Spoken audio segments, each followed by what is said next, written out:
otra vez la luz.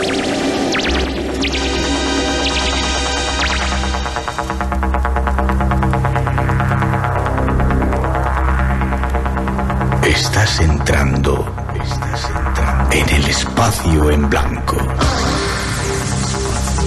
Una puerta a nuevas dimensiones de la existencia. Una nueva perspectiva sobre la realidad. Espacio en blanco.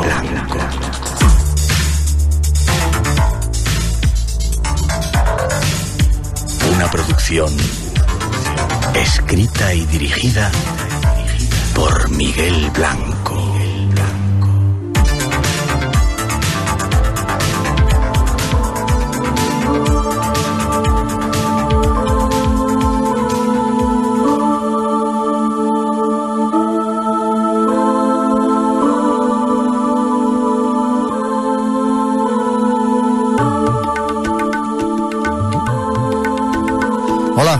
Buenas madrugadas, aquí llegamos, estamos listos y preparados para realizar una semana más ese viaje hacia otros mundos desconocidos que aquí nos gustan.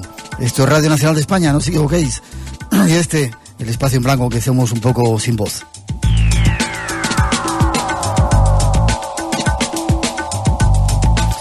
Y en esta ocasión ya estamos preparados para ese programa especial que llevamos semanas anunciando.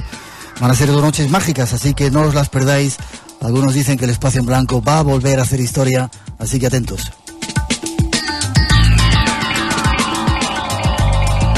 Para todos la cordial bienvenida y los saludos en nombre de todos los que esta noche nos dedicamos a realizar el programa, y de una forma especial a nuestros técnicos, David Pérez, Rafael Martos y Joaquín Tomé, que llevan unos cuantos días trabajando para que todo este sonido, este mágico sonido, llegue hasta vosotros. Estamos en el corazón mismo, en el centro del misterio, y para desvelar el lugar donde estamos, ahí van las primeras informaciones.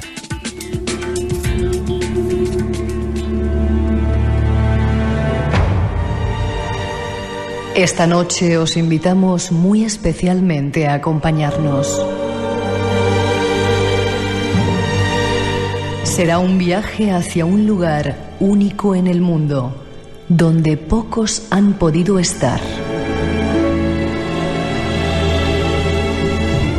Deseamos llevaros justo hasta el lugar donde todo comenzó.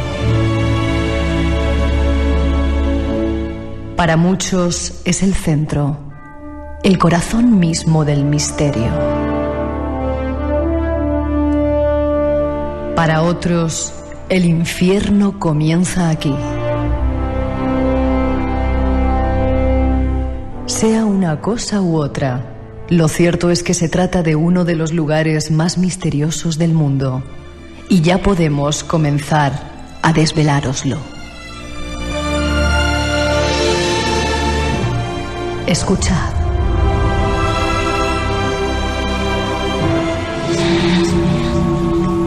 Las casas están vivas. Es algo que todos sabemos. Nos lo dicen nuestras terminaciones nerviosas.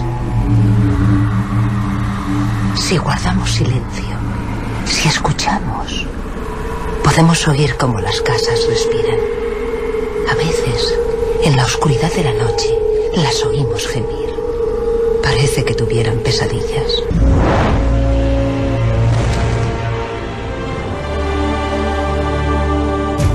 Sí, estamos en una casa, en una mansión que está viva. Se trata de la casa más misteriosa de España, un lugar donde desde hace 40 años se manifiesta uno de los misterios más inquietantes de la historia de este país. Muchos lo habréis adivinado. Estamos en la Casa de las Caras, en Belmez de la Moraleda. Y estamos aquí, primero para hacer un resumen de todos estos años de historia. Y después para contaros cómo se encuentra la situación actualmente. Y para, si nos acompañáis, entrar en contacto con el más allá. Es la primera vez en la historia que se realiza una experiencia parecida. Y si lo deseáis, podréis vivirla en primera persona. Si os atrevéis, si estáis listos, bienvenidos. La Casa de las Caras de Belmez os espera esta semana en el Espacio en Blanco. Y sois todos bienvenidos.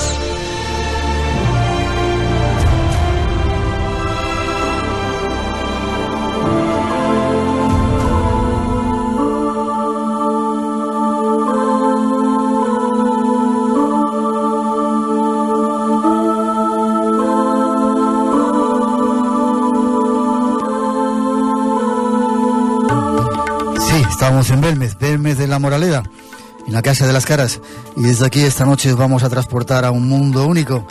Ya veréis, si nos acompañáis, qué sensaciones. Dar las gracias a Miguel Pereira y a la familia que nos han dejado invadir su casa llenada de aparatos y de trastos. Las gracias, como decimos antes, a nuestros compañeros técnicos que posibilitan que todo esto llegue a vuestras casas, y a todos nuestros invitados que en un momento os vamos a presentar. Va a ser un placer estar aquí y os aseguramos que van a pasar muchas cosas en estas 2 noches, así que atentos. Pero antes de empezar, van las primeras informaciones. Queremos dar un resumen de todo lo que aquí ha pasado, avanzando que a pesar de todos los intentos de dejar esto como un fraude, las caras siguen estando aquí. Ahora mismo nos están mirando, escuchar, y luego seguimos contando.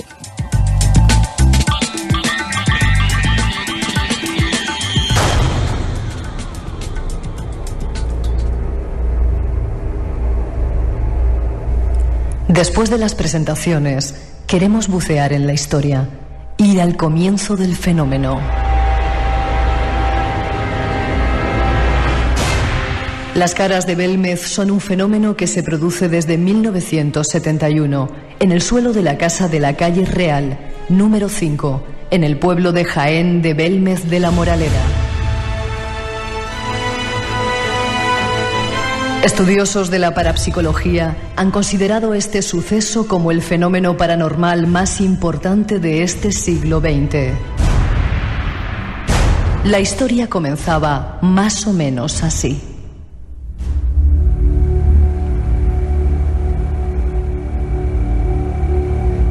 María Gómez Cámara apartó la sartén del negro fogón en un acto instintivo. Poco imaginaba esta humilde mujer de 52 años que ahí mismo, en la vieja superficie donde guisaba diariamente, se acababa de gestar el inicio del fenómeno más complejo y apasionante de la parapsicología mundial.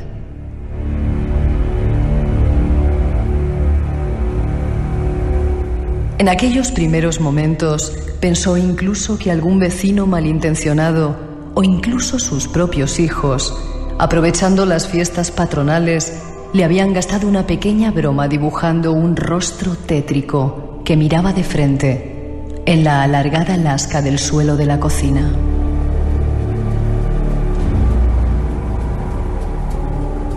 En el exterior ya anochecía cuando María sintió el miedo irreprimible que le producía aquella mirada siniestra que la observaba fijamente. María entonces salió al exterior de su casa y reunió a voz en grito a un nutrido grupo de personas con el fin de contarles lo ocurrido. Así, pocos minutos después, hombres y mujeres penetraban por el pasillo del número 5 de la calle Rodríguez Acosta para comprobar con una mezcla de sorpresa y horror cómo en el fogón había aparecido una cara. Se trataba de la primera figura, a la que llamaron la pava. La pava aguantó lejías y alcoholes que la dueña y algunas vecinas le restregaron con el fin de borrarla, pero todo fue inútil. El ayuntamiento decidió picarla y fue Miguel Pereira, hijo de la pareja, quien, cansado ante tanta curiosidad, la emprendió a golpe de pico contra la forastera. En pocos minutos, una nueva lechada de cemento cubrió el pequeño hueco, y como si fuera un mal sueño, los habitantes de la casa y toda la vecindad recuperaron la ansiada tranquilidad. Tranquilidad que solo duró 7 días, hasta que un nuevo rostro, prácticamente idéntico al primero, apareció de nuevo en el fogón. El albañil Sebastián Fuentes fue el encargado de recortar este segundo rostro para depositarlo en una hornacina cubierta por una lámina de cristal. Los primeros análisis descartaron que la cara hubiese sido pintada, y la teoría de que aquello era una señal humana o demoníaca cobró adeptos en el pueblo. La historia era solamente conocida en el pueblo, hasta que el 15 de septiembre un redactor del diario Jaén, desplazado para cubrir un conflicto entre cooperativas aceiteras, se encontró con la exclusiva de su vida. Tras llegar al domicilio y fotografiar al rostro, realizó una crónica donde se informaba por primera vez del insólito suceso. A partir de ese instante, el suceso se convertiría en unos meses en una noticia de primera magnitud en todo el país. Detrás del diario Jaén llegó el Ideal de Granada y luego el diario Pueblo, el más vendido de los años 70, llevando 3 enviados especiales al pueblo para realizar sus crónicas. Así comenzaba todo. Así se gestaba el misterio. Pero antes de dar paso a nuestros invitados, escuchad lo que decía la protagonista principal de esta historia, María Gómez Cámara. Señora, ¿y usted ha tenido miedo con las caras? A lo primero sí, pero ya después no. ¿Y ha tenido pesadillas o...? No. ¿Nunca? Nunca. ¿Y ha oído algunos ruidos raros? ¿Han pasado cosas raras? En mi casa no dio nunca de nada. Manifestación ninguna, ni de antes de las caras ni después. Oiga, señora, y con la cara aquella que hay en la pared, ¿qué es lo que está pasando ahora? Pues la cara que está más centrada y se está corriendo. ¿Se está corriendo hacia dónde? Hacia la izquierda. O sea, hacia donde estaba en el suelo cuando apareció. Sí. ¿Y cuánto se ha corrido? ¿Cuántos centímetros? Bueno, eso yo no, exactamente no lo sé, pero que estaba más centrado y ahora pues apenas se ve el ojo ya. ¿Pero sigue teniendo el mismo tamaño? Bueno, cuando estaba en el suelo tenía la cara larga y al cogerla del suelo y ponerla ahí se ha puesto redonda, que ha cambiado también. Y ahora eso, que se va desviando, se va poniendo más... ¿Y las caras que aparecen en el suelo, después qué ocurre? ¿Desaparecen ellas solas? Usted verá, lo mismo que sale se van. ¿Y salen otras nuevas? Sí. ¿Y ya tiene usted caras conocidas? Quiero decir, ¿vuelven a salir las mismas o no? No. La cara que se pierde ya no vuelve más, luego salen a otras. Más feas, más bonitas, salen a otras distintas.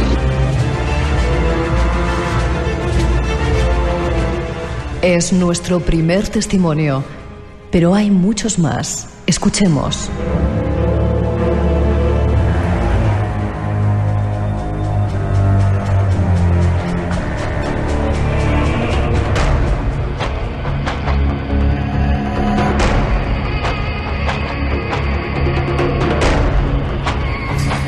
Y tras esas primeras informaciones, saludar a nuestros invitados. Primero a Miguel Pereira. Buenas noches, Miguel. Buenas noches. ¿Está emocionado escuchar a tu madre? Sí, un poco. Hemos de darte las gracias por estar aquí en la casa de nuevo, por habernos dejado montar todo esto. A ti y a tu familia es un placer y un honor para nosotros volver aquí. Sobre todo porque queremos que nos cuentes desde el principio un poco, recordar todo lo que aquí ha ocurrido, para callar todas esas voces que dicen que aquí ha habido un fraude. Pero hablaremos de ello. Déjame que salude a los invitados. Luis Mariano Fernández, buenas noches. Buenas madrugadas, Miguel, y a todos los amigos oyentes de Espacio en Blanco. ¿Cómo estás? Caray, qué magia, ¿verdad? Estar aquí otra vez y todos juntos de nuevo, ¿verdad? Junto a Miguel, junto a un montón de compañeros, el equipo que hace este programa, y fíjate dónde estoy sentado. Se me pone la carne de gallina y está sentado en el asiento que tenía, que donde siempre estaba sentada María, ¿verdad? Efectivamente, los vellos de punta. Yo creo que los tenemos casi todos esta noche. Poco más puedo decir. Escribiste un libro que se llama Tumbas sin nombre. Vamos a ver si esos datos nos sirven para hilar un poco toda la historia que había. Lorenzo Fernández, Buenas noches. ¿Qué tal, Miguel? Director de la revista Enigmas, ¿cómo estás? Pues encantado, la verdad es que estoy doblemente emocionado porque bien sabes que es un tema que a mí me ha llegado muy de cerca, primero porque fue posiblemente el gran caso que investigué y en segundo lugar porque estoy en mi tierra, por lo tanto, pues más motivo para emocionarme. Yo creo que en un lugar histórico, efectivamente al principio se decía que es el fenómeno paranormal más importante de la historia, no hay nada comparable, nada ha pasado por el filtro de 38 años que se dice pronto y por lo tanto un lugar histórico con unas caras históricas y una emisión, Miguel, que desde ya es histórica. Gracias por estar aquí. Acabas de llegar de México, seguramente la semana que viene hablaremos de ello. Acaba de llegar hace poquito tiempo, nada, escasos, diría media hora de Madrid corriendo para llegar a tiempo aquí a esta cara. Estamos en la Casa de las Caras de Belmez, ¿te das cuenta? La verdad es que a uno se le pone el vello de punta, sí. Pedro Amorós, presidente del SAFE. Buenas noches, ¿cómo estás, Pedro? Muy buenas noches, por aquí encantadísimo, como dicen mis compañeros, de estar con buenos amigos, con un equipo fantástico, en un programa inigualable, histórico, para mí histórico, y en un lugar donde he trabajado muy de cerca con mis colegas, con mis amigos, he analizado mucho, he perdido, he ganado y he invertido mucho tiempo en estudiar de cerca estas caras, en las que hoy vamos a hacer un acercamiento especial, un especial que creo que se merecen. Vamos a contar esta noche, en este primer programa desde aquí, la historia de las caras desde el principio y luego con todos los investigadores, digamos, más clásicos que estuvieron, y luego os lo vamos a dejar de vuestra mano porque vosotros habéis sido gran parte de los investigadores que habéis seguido la historia. Falta quizá Manuel Carballal, al cual tenemos un recuerdo desde aquí, pero creo que se han juntado todos. Fran Contreras, buenas noches, compañero. Buenas noches, Miguel. Antes de nada, déjame que te dé las gracias por el inmenso trabajo que has hecho. Has posibilitado, buceando en todos los testimonios, que este programa sea posible, así que mi sincera gratitud. Es mi trabajo. Estamos aquí disfrutando de esta ocasión única, ¿verdad? Bueno, un viejo sofá, una mesa camilla, una bombilla que nos ilumina tenuamente. Velas que nunca faltan en el espacio en blanco. Las mismas que ponía María a sus caras. Caras espantosas, mujeres desnudas, cuerpos deformados. Belmez significa adentrarse en un mundo que no acabamos ni de entender ni de explicar. Y las caras que nos siguen mirando. Yo tengo una detrás de mí. Flanqueado, el pelado y la pava. Estamos flanqueados. Pedro Fernández, vicepresidente del SAFE. ¿Cómo estás? Buenas madrugadas. Pues es la segunda vez que estoy nervioso. La primera vez que entré a esta casa y comencé a pisar unos rostros que me estaban mirando desde el suelo. Y esta es la segunda ocasión, pero además es un sueño raro, ¿no? Porque es como si tuviera la oportunidad de revivir algo que no he vivido. Como si estuviera viviendo años en los que yo jamás había estado en esta casa. Es curioso. Vamos a revivir la historia. Vamos a, si me permitís, primero con Miguel. Miguel, tú has vivido la historia de las casas y de las caras desde el principio. El primer día que aparecieron, sí. ¿Cómo fue el primer día que tu madre sale a la calle, como contábamos en esa historia? Aquel día estaba yo trabajando en el campo y vine a mediodía. Y al llegar ahí a la puerta, pues me dice mi madre, Miguel, pasa ahí a ver lo que ves. Y pasé a la cocina y me di cuenta que ahí había una cara en el suelo. ¿Se veía claramente? Clara. No hace falta imaginar, sino que... Nada, se veía estupendamente, se veía muy bien. ¿Y tú qué pensaste que era aquello? Oye, yo lo que pensé, le dije a mi madre, digo, mamá, esto, ¿quién ha pintado esto? Eso es lo que pensé yo. Tu madre pensó, en alguna parte he oído, que había sido una broma que le habéis gastado. Estaba en fiestas del pueblo, ¿no? Sí, claro, a lo primero pues ya pensaba eso. Y yo pues se lo dije, digo, esto, ¿quién ha pintado esto? Dice, si aquí está yo cocinando hace un momento y me da cuenta que había una cara ahí. Y aquí no había nadie. ¿Tu madre cocinaba aquí donde estamos? Sí. Cocinaba con leña. Con leña, sí. Sí, que entonces no había gas, nosotros por lo menos no teníamos. Ya. ¿Y Miguel qué pasó? ¿Tu madre salió fuera y avisó a la gente para que viniera a verla? Sí, mi madre salió a la puerta porque estaba ella con la fiebre en Malta y pensaba ella que... ¿Tenía fiebres de Malta? Sí, que a lo mejor la fiebre le hacía eso a ella en la vista. Ya. Y salió y se lo dijo a la vecina y entraron. Dice, sí, María, si era una cara lo que hay. ¿Y qué pensaron los vecinos cuando lo vieron? Se quedaron asombrados. Dice, esto aquí, ¿por qué? Y se agarraron, claro, mejor pensaron que era de mancha de cocina o algo, que hubiera aparecido la cara. Y entonces se agarraron a echarle lejía, a echarle cosas, y la cara, contra más la limpiaban, pues mejor se veía. ¿Sí? Sí. ¿No había forma de quitarla? No había forma de ninguna clase de quitarla. ¿No os dio miedo ver esa figura tan extraña? A lo primero, no. Cuando ya dio miedo es cuando yo piqué aquella cara y se le echó el cemento. Espera. Vino mucha gente a verla y os cansasteis un poco de ver la cara y tú la picaste. Sí, picarla fue por eso, porque mi madre estaba enferma y la gente que venía de aquí del pueblo, pues que no la dejaban hacer nada, ni a nosotros nos dejaban vivir, ni comer, ni dormir, ni nada. Ya. Y yo pensé, digo, esto lo quito yo, y nos quedamos tan tranquilos como siempre hemos estado. Ya. Y eso fue picarla, sí. ¿La picaste? ¿Echaste cemento encima? Sí, un albañil que había ahí trabajando en una casa que estaba haciendo ahí nueva, pues se lo dije, digo, dame un poco de cemento que he picado la cara y para tapar el hoyo que he hecho. Ya. Dice, déjalo y ahora cuando suelta a mediodía me voy yo y te la apaño que se quedará mejor. Digo, bueno, y lo hizo así el hombre. ¿Y luego qué pasó? ¿Cuándo siguieron apareciendo? Las caras, pues tuvimos una noche aquí ya al cabo de las 6 o 7 noches de aparecer la primera cara, de picar aquella cara yo. Pues salgo por ahí con los amigos y cuando regresé sobre la 1:30 de la madrugada por ahí, al dar la luz me encontré que estaba la cara pues lo mismo que está ahí. Parecía que quería hablarme. Esta que está aquí. Sí. Y entonces yo me asusté bastante. Sí. Yo pues llamé a mi padre, se lo dije y digo, levántate que apareció la cara. Dice, anda, y así hemos estado nosotros haciendo un ratejo ahí, oyendo la radio y ahí no había nada. Y entonces dice que yo no me levanto. Digo, pues la puerta la dejo abierta. No era capaz ni de cerrar la puerta. ¿Sí que apareció de repente? Sí, cuestión no se sabe porque aquí cuando apareció la cara no había nadie. Ya. No sé yo si estaría más rato, echaría más en aparecer, si menos. Ya. Esa segunda cara, que es la que todavía se conserva... Sí, esa es la que hay, que le llaman la pava. La pava. La picasteis, la sacasteis del suelo y se puso una hornacina, en una especie de cuadro que tenías aquí, ¿verdad? Eso fue sacarla del suelo porque decían los investigadores que entonces Germán de Argumosa y que podía haber algo debajo de la cara. Mejor una tumba o algo que mejor aparecía la cara por eso. ¿Ah, sí? Y entonces fue sacar la cara por eso y está donde está. Se puso ahí.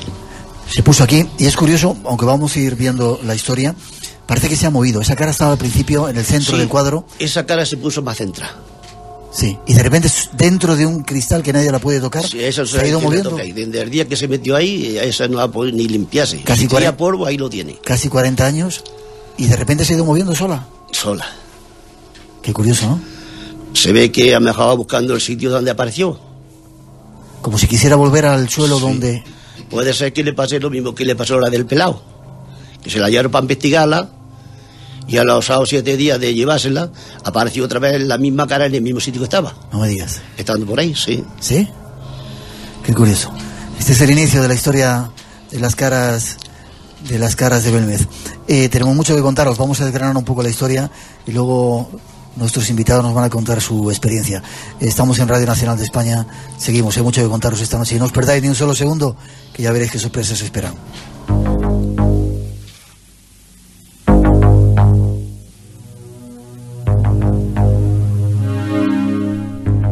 Casi al tiempo de la llegada de dos reporteros madrileños, un nuevo rostro de facciones diametralmente opuestas a la pava hizo acto de presencia en el suelo de la habitación cocina.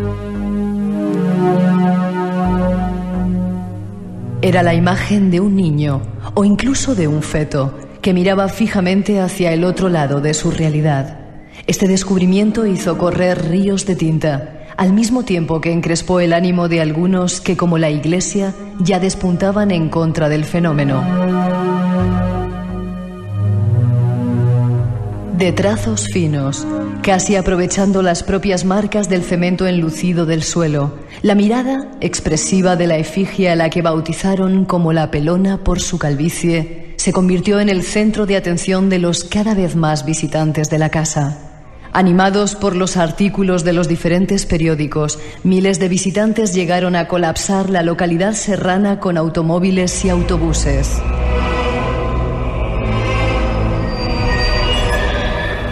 Con un censo de 2.323 habitantes, en aquel 1972, Belmez comenzó a recibir 5.000 visitantes diarios, por lo que el ayuntamiento se las vio y se las deseó para controlar los diversos incidentes que se producían en las calles del pueblo. Incluso otras localidades vecinas fletaban autobuses para visitar la casa. Santones, videntes, valientes, temerosos, curas y los primeros científicos se apiñaban en torno a las imágenes misteriosas. Imágenes a las que se habían unido otras dos muy semejantes a la pelona y que eran motivo de sobresalto por parte de los visitantes. Eran imágenes claras. No hacía falta emplear la imaginación para verlas. Estaban allí, escritas en el suelo, desafiando a la lógica y a los seres humanos que se atrevían a mirarlas. A mediados de enero, varios miembros de la Brigada de Investigación Criminal, dependientes de la Dirección General de Seguridad de Madrid, llegaron a la casa con el fin de investigar de un modo oficial el asunto. Lo que nadie sabía es que casi durante un mes, unas cámaras especiales de cine y fotografía habían sido colocadas en el edificio contiguo para observar todos los movimientos de posibles sospechosos. Pero este espionaje no dio ningún resultado. Fue el gobernador civil de Jaén, José Ruiz de Gordoa, quien decidió consultar con su amigo Germán de Argumosa y Valdés. Argumosa confeccionó un dispositivo de magnetófonos para captar psicofonías, logrando el 13 de febrero captar extrañas y siniestras voces, repitiendo la grabación durante varios días y noches bajo la vigilancia de la Guardia Civil. Tenemos algunos testimonios. Las palabras de don Germán de Argumosa que comienzan a calificar el fenómeno. Escuchad. Desgraciadamente nos movemos en el campo de las hipótesis.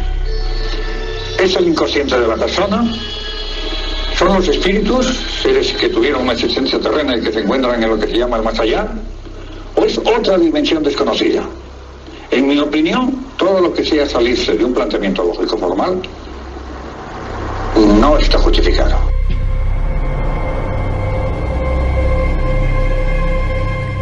Y hay más. Es el propio Germán de Argumosa quien nos cuenta. Independientemente de otras pruebas que se efectuaron, realmente lo que evidenció la autenticidad del fenómeno fue que se presentó primero el suelo en presencia del profesor Hans Bender de la Universidad de Friburgo de Brisgovia en Alemania, y después posteriormente la habitación en presencia de un notario que levantó acta, también del profesor Bender y de un equipo de la televisión alemana. Cuando al mes se levantó el precinto, nos encontramos con que había nuevas promociones. Pero la historia no quedaba ahí. Los fenómenos venían ya de antiguo. Escuchemos el testimonio de Antonio Ruiz, vecino de Belmez. Cosas anormales parecidas al tema de las caras de Belmez. Sí, justamente a continuación de la casa de María, donde han salido las caras, ahí vivieron mi abuelo durante muchos años. Y según me contó mi padre antes de morir, creo que justamente en la casa de María y en la casa de mi abuelo, que vivían al lado, pues ocurrían cosas anormales. Como por ejemplo, estar acostado y de noche los desarropaban. O estar durmiendo y los muebles corriesen de un lado para otro. O sea, que ocurrían cosas anormales. Y esto fue a principios del 1900.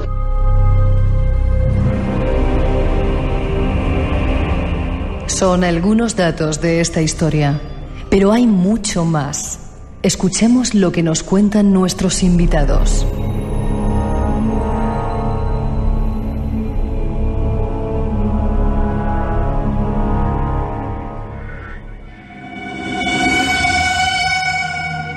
Abre tus sentidos. Un nuevo universo de respuestas te espera. Espacio en Blanco, en Radio Nacional de España, con Miguel Blanco. El misterio continúa.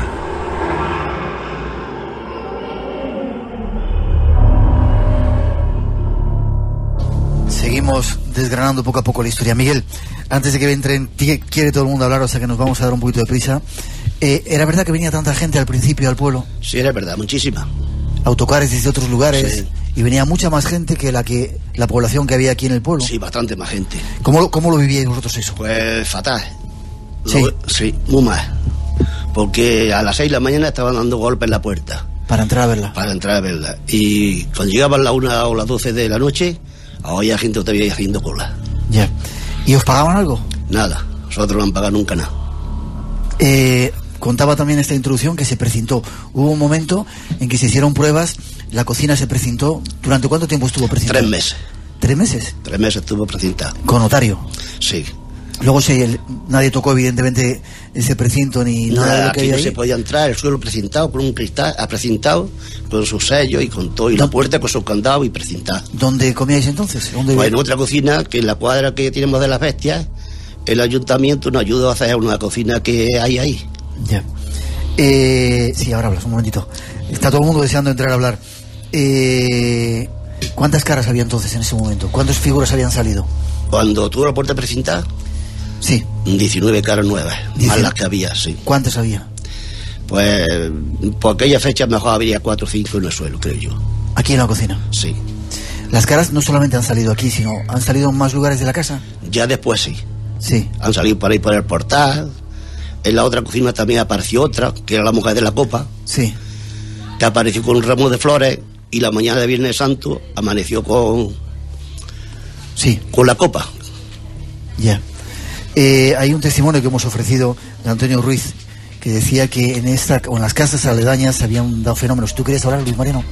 Bueno, yo confirmo con Miguel Pereira que efectivamente eso es una leyenda urbana. Nosotros que hemos estado durante años investigando el tema, yo no he recogido ni un solo testimonio de que a principios de siglo en esta casa ocurrieran cosas extrañas. Mejor que yo lo puedo decir Miguel, ¿eh? Sí, del siglo XIX, a principios del siglo XIX. Es decir, cuando se construye la casa. Si me permitís brevemente, por recapitular, hay yo creo que son 4 puntos fundamentales en la historia del fenómeno de Belmez desde el principio, que es lo que hace que esto adquiera la dimensión que hoy en día tiene y que, por supuesto, en los primeros años de los 70 hizo que sobrepasara no solo las fronteras de Belmez o Jaén, sino incluso de España, ¿no? Estamos hablando de lo primero, la gente. Cuando la gente acude en masa, a mí me comentaba Manuel Rodríguez Rivas, el que entonces era alcalde del pueblo. Queremos algún testimonio de él después. Que se saturaba, es decir, no había sin víveres, no había asistencias, no había comida, no había bebida, es decir, no estaba el pueblo, un pueblo serrano. Pensemos cómo es el recorrido para llegar a Belmez hoy en día, pero situémonos en el año 71. Era un pueblo de sierra con un acceso realmente difícil y aquí venían más de 5.000 personas al día para ver eso. 15.000 personas se llegaron a Lo segundo, la parte de la Brigada de Investigación Criminal dependiente de la Dirección General de Seguridad, es decir, la Brigadilla, lo que se conocía entonces como la Brigadilla. Efectivamente, están enfrente, vigilando durante unas semanas. María, la madre de Miguel... Eso no lo sabíais vosotros, ¿no? Que estaba la Guardia Civil grabando... No, nosotros no sabíamos nada. Estaban controlando... Durante 8 días estuvieron... Sabemos que estuvieron aquí investigando y que pues siempre que me iban por ahí abajo a mí, siempre me hacían preguntas, de dónde venía, de dónde iba... Y eso sí. Estaban controlando la gente que entraba para intentar buscar a un posible culpable. El que más veces entrara, pues era uno de los posibles a vigilar, ¿no? En este caso, María, yo recuerdo en la primera ocasión que estuve aquí, el 28 de diciembre del año 1989, va a hacer justo ahora 20 años, María me comentaba que los propios miembros de la Brigada de Investigación Criminal, que entonces no se mojaban absolutamente con nada, entraron en la casa y le dijeron que estuviera tranquila, que ni ella ni sus hijos hacían nada porque habían estado vigilando desde enfrente. Tercer punto, Germán de Argumosa. Es llamado no por José Ruiz de Gordoa porque realmente tuvieran una especial amistad, es que Germán fue llamado para que desvelara el fraude de Belmez. Él era el parapsicólogo más reconocido a nivel europeo, por lo tanto, si él decía y venía aquí y veía lo que había, evidentemente iba a decir que era un fraude y el fenómeno se acababa, pero Germán no. Y dio pruebas, además. Germán investigó, la segunda parte importantísima, el acta notarial.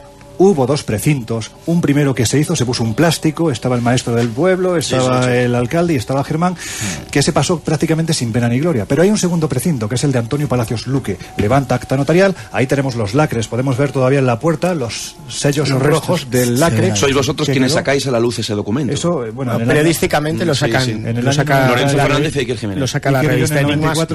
Es conocido desde el 90 por Manuel Gómez Ruiz, por Manuel Carvallal, termino enseguida, si me dejáis, termino enseguida. En el año 94 conseguimos el acta notarial, gracias también a la intercesión de Manuel Gómez Ruiz y de Manuel Carvallal. Ese equipo de 4 que juntamos con Iker y conmigo, pues conseguimos un documento que era vital porque también nos llevó al propio Antonio Palacios Luque. Y él decía que cuando levantó el precinto, ni los lacres, ni los sellos, ni los plásticos que se habían situado encima del suelo, dividiéndolo en 37 recuadros, creo que era cada uno de ellos fotografiado, ninguno había sido manipulado. Él, de hecho, Manuel Rodríguez Rivas, alcalde del pueblo, nos dijo que Antonio Palacios Luque, notario, salió de aquí prácticamente como alma que lleva el diablo porque realmente se quedó pues muy asustado. Vale, como tenemos muchas introducciones, tenemos mucho que contar, si me permitís, seguimos un poquito adelante. Miguel, estamos en el momento en que se desprecinta, digamos, la cocina, aparecen las caras, no hay, digamos, individuos a quien acusar de que aquello era un fraude, ¿no? Ninguno, no. Y la gente seguía viniendo al pueblo y esto es un revuelo. A nosotros no nos molestó nadie en nada. Ya.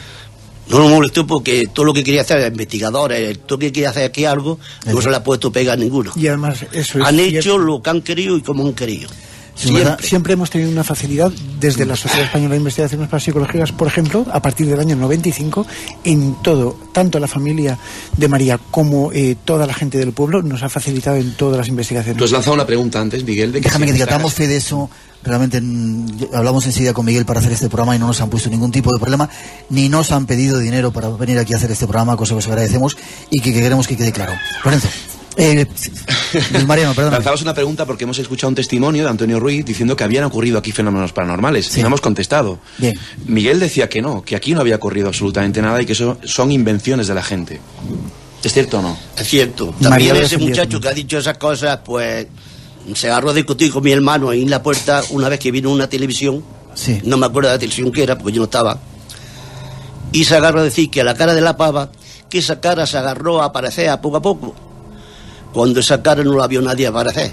El primero que la vio de todo el pueblo fui yo. Bueno, pero es... Y estaba la cara yo creo, Miguel, está formada del todo. Sí. Yo creo, Miguel, que realmente Antonio no se refería a ese momento puntual, claro, o sea, que se remontaba 150 años atrás. El testimonio está ahí. Incluso lo podríamos recuperar en estos días de investigación. Hay un libro, Sociología del Milagro, escrito por Manuel Martín Serrano, donde él hace una serie de entrevistas a gente del pueblo en el momento en el que está ocurriendo el fenómeno, en el que está apareciendo, años 71-72, y llega a la conclusión de que en el año 1832, esta calle no era tal, era un cementerio. Claro. Las casas se empiezan a edificar sobre el antiguo cementerio. Recordemos que estamos al lado de la iglesia.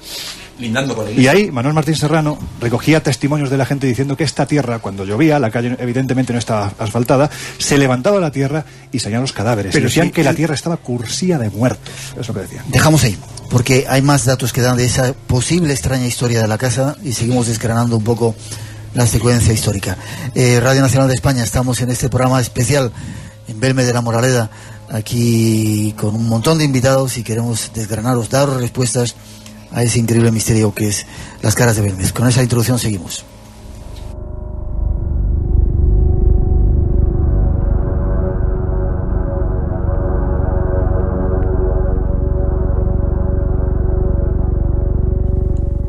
Pero la casa de las caras de Belmez tenía tras de sí una sobrecogedora herencia de misterios. La casa de las caras tenía una historia oculta que nadie había querido o sabido desenterrar. El 18 de febrero del 72, el albañil Sebastián Fuentes comenzó las obras de excavación en la zona donde más caras habían aparecido, hallando diversos restos óseos que resultaron ser parte del esqueleto de adolescentes de hacía unos 170 años.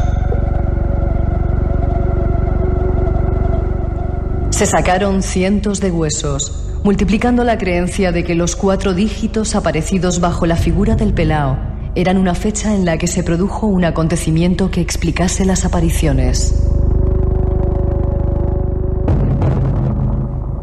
Rápidamente, los historiadores, para quitar hierro al feo asunto, mostraron las actas del ayuntamiento, en las que se verificaba que en el lugar estuvo emplazada la iglesia de Vélez, el cementerio, y retrocediendo años atrás, una mezquita funeraria de los árabes, confirmando la presencia de restos óseos como algo normal. Pero había algo más. Tras una ardua investigación, se ha sabido que en 1858 vivían en la casa los abuelos maternos de Juan Pereira, Ramón Sánchez y su esposa María Antonia Martínez. Fue su hija Ramona, de 9 años, la primera que percibió unos terribles quejidos que se escuchaban en el techo. Lamentos que iban acompañados de pisadas cansinas que realizaban siempre un mismo itinerario. Lo que en principio parecía una chiquillada fue motivo de preocupación cuando varios vecinos observaron una fantasmal figura que parecía un muerto en la entrada de la casa.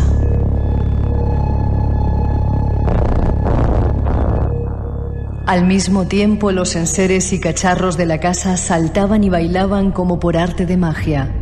El suceso fue conocido por todo el pueblo y dio a la casa fama de encantada durante algunos años. Fama que aumentó al morir en una reyerta 2 comerciantes en la misma puerta de la entrada tras coserse a cuchillada. Algo más tarde, el patriarca de la familia, Ramón Sánchez, falleció en aquella habitación, la más baja y próxima al exterior, susurrando al expirar que aquello tenía que ser un alma de otro mundo. Una historia sobrecogedora.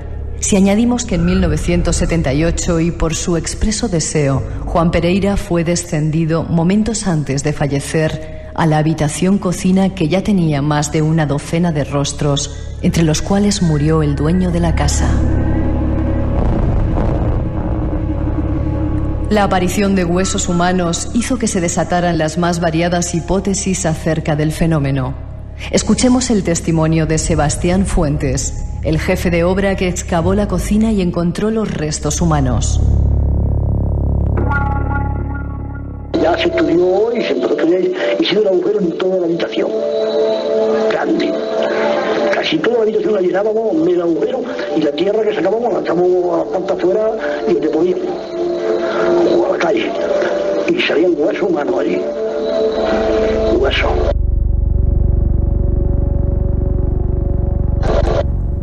Escuchemos a María Gómez Cámara relatar cómo se iban desarrollando los hechos. Y ya el gobernador dijo que le mandaron una fotografía, si merecía la pena venir a ver la cara o no, la cara. Y le mandaron una fotografía de igual que aquella que hay allí.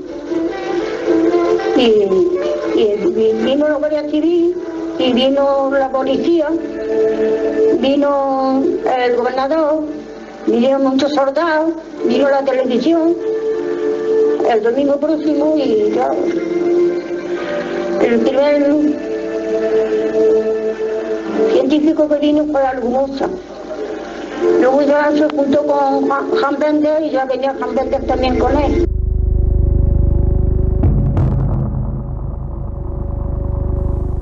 Mientras en la casa los fenómenos se sucedían, incluso con testigos. Es Germán de Argumosa quien nos cuenta su experiencia fantasmal. Escuchemos.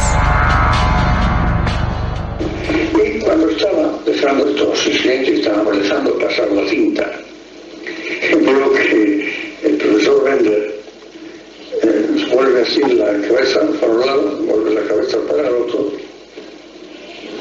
y se pasa la mano. Mira, sigue escuchando. Y al cabo de otro rato vuelve a hacer lo mismo, una mano, lo mismo con la mano, y al final, en aquella experiencia no tuvimos ninguna grabación. Esto ocurre, nunca se sabe cuándo va a surgir. Después en otras cifras, en aquello completamente no. Y dije, pues ahora, ¿de qué le pasaba? Porque me vi en otras ocasiones, pero como, en fin, no era normal. ¿Qué le ocurría? Dice, es que por 2 veces me han acariciado la cabeza. Una mano me ha presionado acariciándome la cabeza. La historia continúa. Nuestros invitados nos siguen contando.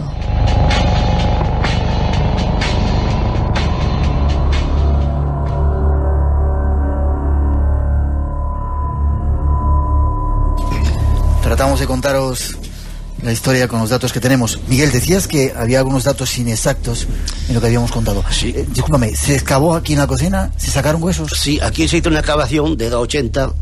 ¿De profundidad? De profundidad, sí. Pero le hicimos yo y mi Diego, yo y mi hermano. Sí. Aquí no hubo albañiles del ayuntamiento de ninguna clase haciendo la excavación. Ya. ¿Y qué encontrasteis en...? Pues salieron trozos de hueso. ¿Muchos? ¿Pocos? Salieron como una cajeta de los zapatos, poco más o menos. Y eran trozos de hueso, no eran huesos enteros, ni eran trozos de hueso, y eran huesos pequeños como de niño o algo así. Luis Mariano, ¿quieres decir algo? La voz popular, la leyenda urbana, lo que se comentaba en aquel momento. Tenemos recogidos testimonios de guardias civiles de la época diciendo, no, allí salieron camiones de cadáveres. Camiones de cadáveres, lo único que salió de aquí fue una cajita de zapatos. Es que no tenemos que olvidar una cosa, y es que según un estudio que yo estuve haciendo... Esa es la otra historia. Aquí hay dos capas diferentes. Eso es. La primera es la de un cementerio que aparece, que es el cementerio actual de los años 1800 y pico. Que por lo visto fue primero romano, después árabe y luego cristiano. Correcto. Y luego por el subsuelo aparecen los restos del siglo XII, claro, que son los restos que realmente estamos hablando. Pero no de la casa número 5 salió camiones de cadáveres. Correcto. Es que se ha dicho eso mucho. Los camiones que salieron de cadáveres fueron de la iglesia. Cuando derribaron la vieja, salieron camiones y camiones. Claro. Pero quizás... De Carabela y de... La iglesia que está aquí al lado. Sí, Bien. la iglesia que está al lado. Que da pared con no pared en la casa con de la la cara. casa. Ya. No confunda una cosa con la otra. Pero quizás, aparte la exageración popular, ¿no? Siempre se ha dicho de los andaluces, Miguel, que somos muy exagerados, ¿no? Sí. Bueno, pues aparte de la exageración, sí hay dos detalles que yo creo que hay que tener en cuenta. El primero, que no se encontró ni un cráneo. Recordemos que esta tierra... Atentos, ni un cráneo, ni una sola cabeza. Eso es importante porque lo que aparece en el suelo que estamos pisando ahora mismo son precisamente, al principio, caras, cabezas. Es interesante porque cuando uno empieza a revisar los textos históricos te das cuenta de que, bueno, pues la batalla de Bailén, todos conocemos que la guerra de la independencia en España, la batalla de Bailén fue en cierto modo la decisiva para empezar esa, entre comillas, reconquista para acabar expulsando a los franceses de nuestro país. Pues bien, el capitán Villafañe, en una de las crónicas que deja escrita, el capitán Villafañe era el capitán de todos los ejércitos que había en esta zona, que realmente no era ni siquiera un ejército organizado, era gente con garruchas que defendía su tierra, la guerra de guerrillas, ¿no? Pues bien, lo que deja escrito este señor es que en su retirada el ejército francés aplica algo tan sumamente común en la República Francesa como era su sistema de ajusticiamiento. Recordemos cuál es. Cortar la cabeza. Cortar la cabeza. Por eso es explicable en ese sentido que no se encontrara ni un solo cráneo. Pero hay un detalle que a mí me llamó la atención, porque claro, todo esto consiste también en llegar al lugar, en estar donde estamos hoy nosotros y en hablar con la gente, no entrevistar, sino llegar a una amistad, ¿no? Para que te cuenten lo que realmente pasó. Una persona Pura, tú conoces Miguel Pura, la mujer de Miguel Rodríguez Montávez. Sí. Miguel Rodríguez Montávez era el fotógrafo del pueblo, al que en un principio se quiso acusar como posible autor de un fraude. Luego vamos a contar. Luego hablaremos de él. Pero es interesante porque Pura fue es una mujer realmente maravillosa, sí, una mujer con unos estudios de carrera, con una forma de hablar, realmente una dialéctica tremenda. Y ella decía que la única vez que vino aquí, exactamente donde se encuentra sentada ahora mismo Paz, en este mismo lugar, ella empezó a hablar con María, se sentía obligada, ¿no? Porque casi era como una especie de falta de respeto no venir a ver las caras en aquel momento. Se quedó allí sentada y la mujer notó una cierta somnolencia al punto de que se quedó dormida. Pues bien, ella aseguró que se despertó porque del suelo había algo, había gente llorando, había alguien que le estaba literalmente tocando los pies.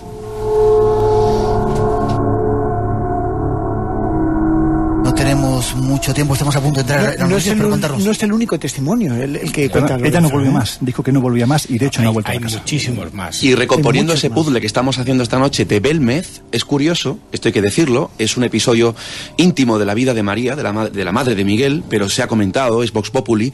Ella años antes de que surgiera el fenómeno de las caras, tuvo un aborto. Bueno, las primeras caras que aparecieron aquí en este suelo eran fetos con cordón umbilical. Empecemos ya a hilar las piezas del puzzle. Quien lo difunde por primera vez es Germán de Argumosa, que María tiene un aborto, igual que difunde las experiencias que tienen de fenómenos paranormales Hans Bender, Martínez Romero y otros tantos investigadores. De hecho, lo que planteó con esto es la posibilidad de que aquí lo que realmente se encontrará fuera una fosa común. Vale, dejarme que sea Miguel, el hijo de María.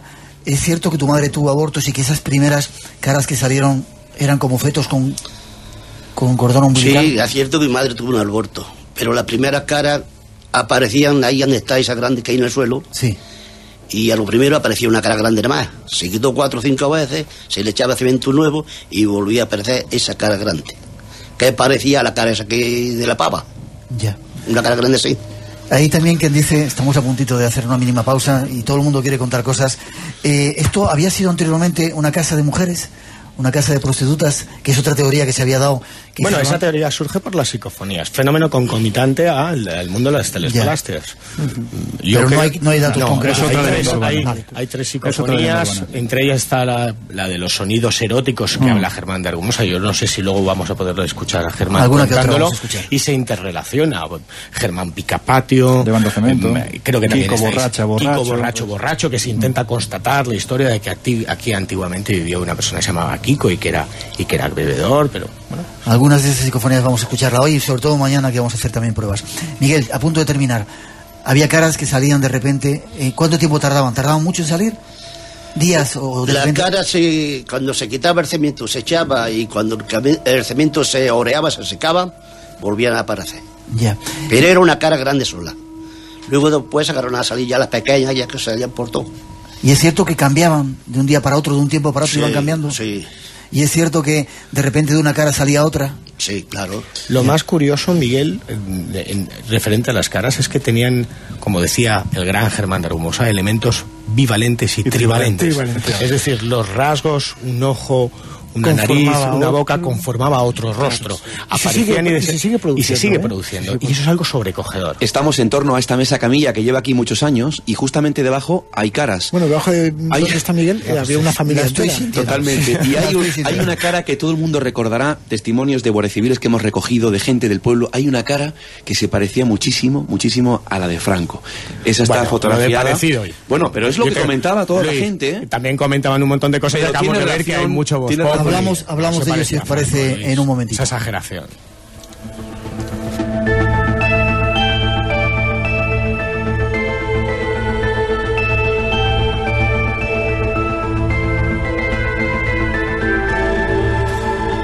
Llegan las noticias de las 3, las 2 en las Islas Canarias. Tenemos que hacer una mínima pausa. Estamos en la Casa de las Caras de Belmez. ¿Oléis el perfume que hay? Sí. Es curioso. ¿Lo oléis? ¿Quién se ha echado perfume? ¿Alguien se ha echado colonia? Huele bien. Ah, bueno, ha sido Fran. Todavía no están pasando las cosas. Tenemos que hacer una mínima pausa. Llegan las noticias. Crédulos. Os dejamos con la información y enseguida seguimos. No os perdáis, sobre todo si desconectáis ahora, la emisión de mañana. Vamos a hacer un experimento dentro de la casa y os vamos a hacer escuchar voces increíbles y a lo mejor otras manifestaciones como ese extraño perfume que estamos sintiendo ahora. No os vayáis, que enseguida regresamos. Esto es Radio Nacional de... Luego hablamos de ello. Hay un extraño perfume. Esto es Radio Nacional de España, la Casa de las Caras. Enseguida regresamos.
Espacio en Blanco, en Radio Nacional de España, con Miguel Blanco.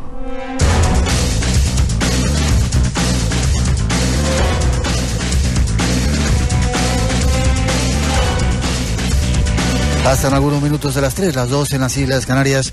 Esto es Radio Nacional de España. No os confundáis. Estamos en la Casa de las Caras de Belmez, en una misión histórica recopilando toda la historia de todos estos años con testimonios únicos y exclusivos. Algunos de ellos nunca se han escuchado en la radio y sobre todo tratando de dar respuestas a ese interrogante que son la Casa de las Caras.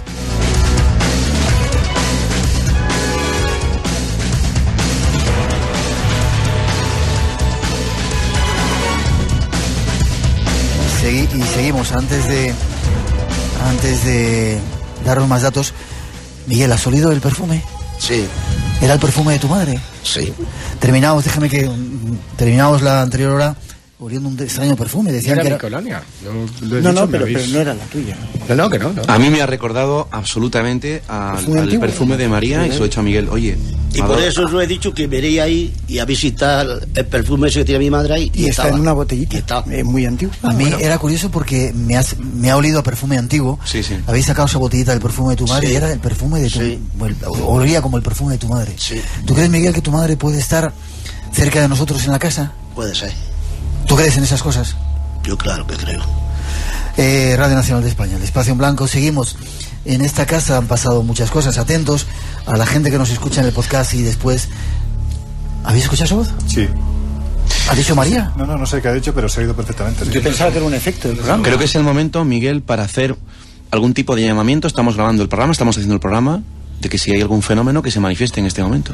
No sé si los técnicos han puesto eso, pero... No ha salido de ahí. Bueno, lo recuperaremos. Iba a decir que atentos a la gente que nos escucha, que luego escucha el podcast. Puede que pasen muchas cosas esta noche. No estamos exagerando. Hay más datos que queremos dar. Después de esa introducción, seguimos. Vamos a estar hoy aquí y mañana haciendo experimentos en esta casa, tratando de dar respuestas, así que atentos a escuchar la información.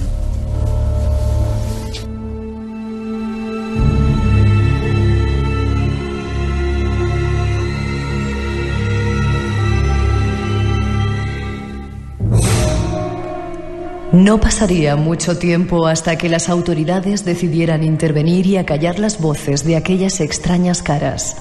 Sucedía así.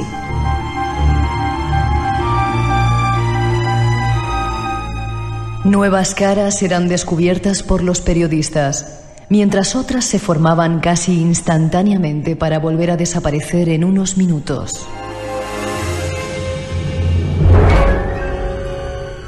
Estos descubrimientos debieron colmar la paciencia de la Iglesia y el gobierno. Nadie sabe qué ocurrió con certeza, pero el 25 de febrero de 1972, el diario Pueblo salía con el siguiente titular: Se acabó el misterio. Según aquella crónica, una comisión dirigida por José Luis Jordán, junto al equipo de Pueblo Investiga, y el químico Ángel Viñas, había dado con la solución al misterio. Tras esta conclusión, y sin cuestionarse el rigor de los análisis efectuados, el resto de medios de comunicación dejaron de informar sobre el asunto Belmez. Parecía que hubiese una mano negra en todo aquel tema. España entera se rió de las caras de Belmez, y el propio alcalde y el ayuntamiento en pleno fueron procesados. Comenzaba lo que se conoció con el nombre de Operación Tridente. Durante los 20 años posteriores a la Operación Tridente, todo el país pensó que una familia de analfabetos se había reído de ellos utilizando sofisticados trucos. La espesa cortina de humo impuesto por el poder tuvo un resultado inmediato. Los medios de comunicación, servilistas unos y obligados otros, cumplieron su cometido a la perfección, y a los pocos meses nadie se acordaba ya de Belmez. Se habían acallado las voces. Las caras de Belmez eran un fraude. Escuchemos alguno de los testimonios. El primero es de Antolín Rodríguez, exalcalde de Belmez y testigo de los acontecimientos. Decían que las pintaban aquí y precisamente le echaban la culpa a un hermano mío, que es pintor. Y mi padre, que hacía fotos, que era aficionado, porque fotógrafo no es, siempre ha sido empleado de la luz, de Sevillana, bueno, antes de Feda y luego de Sevillana. Entonces era aficionado a la fotografía y como no había fotógrafo aquí, le hizo una foto aquí a las caras y la vendía María. Entonces me parece que vendían la fotografía a 10 pesetas. en aquellos tiempos. ¿Y usted qué explicación le da a este fenómeno? Bueno, yo no sé qué explicación darle a esto, porque yo no entiendo mucho esto, pero yo creo que tantos científicos como han venido aquí a ver las caras, tantas veces se han llevado a casa y no se averigua, que se sabe que no es pintado de luego, que es, no sé, un fenómeno paranormal, porque sale, yo qué sé, pues por telepatía, por yo qué sé, por lo que saldrán, pero ahí están, que no son pintadas y es un fenómeno más de la naturaleza.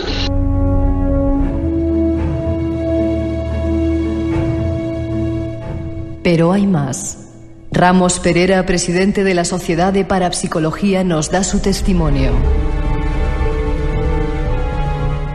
La investigación realizada por una comisión presidida por José Luis Jordán Peña, a petición del Ministerio del Interior, llegó a la conclusión de que las caras en un principio constituyeron una broma de barrio con las vecinas, es decir, que cuando estaban haciendo la limpieza del suelo con una solución de agua y vinagre, aparecieron unas formas caprichosas semejantes a las que se pueden ver en una mancha de tinta con el test de Rorschach, por ejemplo, y aquello les hizo gracia e incrementaron en esa solución hollín y blanco de España, con lo cual consiguieron otras formas. Y cuando llegó allí un periodista de improviso para otro tema, no fueron capaces de confesar la verdad de que todo había sido una broma.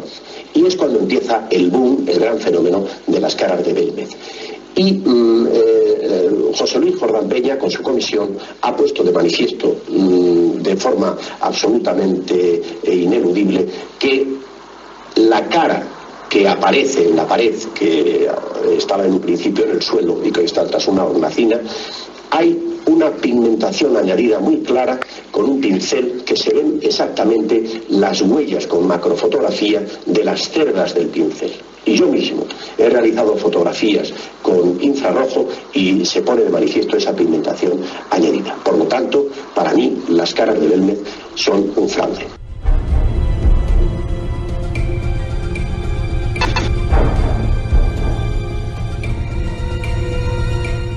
Es el mismo Ramos Perera quien nos sigue relatando su opinión acerca del fenómeno.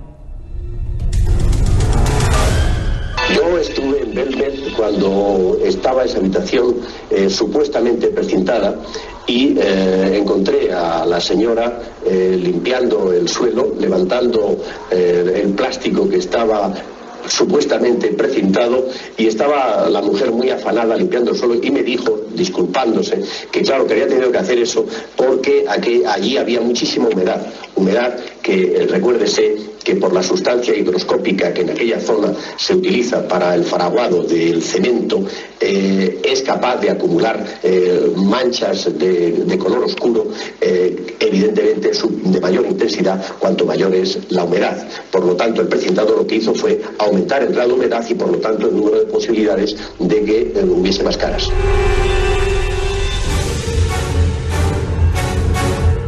Nos falta un testimonio. Es Germán de Argumosa quien nos habla. Un documento exclusivo que nunca se había escuchado hasta hoy.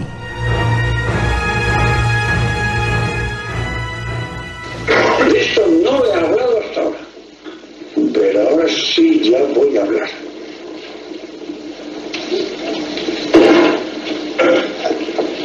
Al margen de toda política, yo me he enterado que hubo un día que coincide con este viaje, en donde los medios informativos reciben una circular, llamamos carta circular, reservadísima, interna, del presidente entonces del gobierno Carrero Blanco, diciendo que hay que echar abajo y negar el fenómeno de la Belmez. Y ustedes dirán, ¿por qué? Pues muy sencillo, porque había un sector, solo un sector, no se puede generalizar, había un sector religioso que presionó de tal manera que convenció a Carrero Blanco y a sus colaboradores que era satánico lo de Belmez y que había que acabar con ello.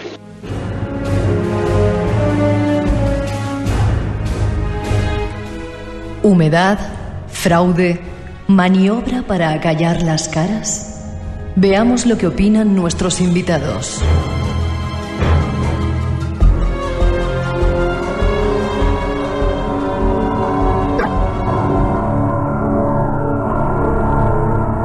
Seguimos después de ese informe, dando datos de la Casa de las Caras. Miguel, para ti, ¿tu madre vendía fotos de las caras de Belmez?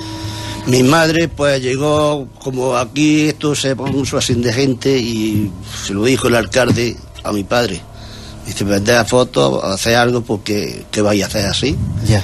Que ni podéis trabajar ni podéis hacer nada. ¿De qué vais a comer vosotros? Y entonces pues se vendieron unos cuantos fotos, pero muy poca cosa. Ya. Los vendía a 5 pesetas. Ahí decíamos a 10, 5 pesetas. Bueno, pues es que la gente por fuera habla lo que es y lo que no es. Ya. Vamos a intentar aclarar porque hay unos cuantos puntos por aquí. Se os acusó de que habéis pintado vosotros las caras. Sí. ¿Habéis pintado vosotros las caras? Nunca. ¿Había alguien en tu familia que era pintor? ¿O era el hermano de...? Le echaban la culpa al hermano del alcalde de Antolín. Sí. Ese que decía que era pintor y que a él le echaban la culpa que él pintaba las caras. Ya. Pero no fue así. Ese hombre no pisó aquí para nada. ¿Queréis decir algo, Luis Mariano? Hablábamos de Ramos Pereira, que había estado también por aquí, y queréis matizar algo de eso. Yo creo que esa información, o bien Fran o bien Lorenzo, pero no, es muy sencillo. Habría que matizar varias cosas. Primera, lo que dice Ramos Pereira se basa en una comisión que nunca existió, supuestamente ministerial, que es la de Jordán Peña. Lo más curioso es que de esa comisión, que había un grupo ufológico llamado Eridani por medio, de esa comisión nació lo que hoy se conoce como Sociedad Española de Parapsicología, con lo cual veo que hay ciertos intereses. El tiempo ha colocado cada cosa en su sitio. Y dos, lo que cuenta Ramos Pereira, y que parece que nadie ha contado nunca, y todos los que estamos aquí lo sabemos, y creo que es mejor decirlo, es que Ramos sí estuvo aquí, y Ramos vio cómo María limpiaba. Pero no estuvo cuando él dijo. Limpiaba durante el primer precinto que Germán de Argumosa y Hans Bender hicieron con una serie de plásticos. No durante el precinto notarial. Eso es. Es decir, nadie alteró y modificó el precinto notarial de Antonio Palacios Luque. Y también, con lo cual seguimos teniendo el único fenómeno paranormal, no solamente de España, sino en todo el mundo, avalado por un notario. Y también añadir una cosita muy breve, y es que por palabras del propio Manuel Rodríguez Rivas, dijo textualmente que cuando vino esa supuesta comisión, prácticamente inexistente, a desmentir lo de las caras, sencillamente vinieron aquí a hacer 4 fotos e irse. No se puede. Otro detalle más. Las pinceladas a las cuales se hacen referencia son parte de los experimentos que llevaron a cabo Hans Bender, que venía representando a la Universidad de Friburgo y con la televisión alemana, y Germán de Argumosa. Es imposible. Vamos, yo creo que es imposible. Breve si puedes, Lorenzo. Muy brevemente. Lo primero, la persona que se acusa en primer lugar fue Jesús Miguel Rodríguez de la Torre, que era el hijo de Miguel Rodríguez Montávez, es verdad, el pintor, su padre fotógrafo. En el momento en el que se plantan en la puerta a vender las fotografías a 5 pesetas, que es lo que costaba un café entonces, que no se podía nadie comprar una casa con ese dinero. En el momento en el que eso ocurre, aquí se planta varios miembros de la Guardia Civil y dicen, se acabó, que vamos todos a la cárcel. Y se corta el negocio, supuesto negocio. Segundo lugar importante, es cuando se orquesta la conocida como Operación Tridente. Yo te iba a preguntar, espera, déjame que me conteste una cosa antes, Miguel. Miguel, ¿hubo por parte de algún sector ganas de que esto se acabara, decir que esto era mentira? Porque en esta introducción decíamos que unos pobres analfabetos, es decir, vosotros habéis engañado a toda España. ¿Hubo un interés por parte de alguien de que se dijera que esto era mentira? ¿La Iglesia, el gobierno? Sí, el gobierno mandó una pareja de la policía de la Brigadilla Criminal y se tiró aquí pues una semana investigando. 8 días. Se agarró a echarle líquido a las caras, y con 3 más le echaban para borrarlas, mejor se veían las caras. Ya, 8 días. A mala leche. Sí, y la prueba está que dicen que si un pintor, que si es otro.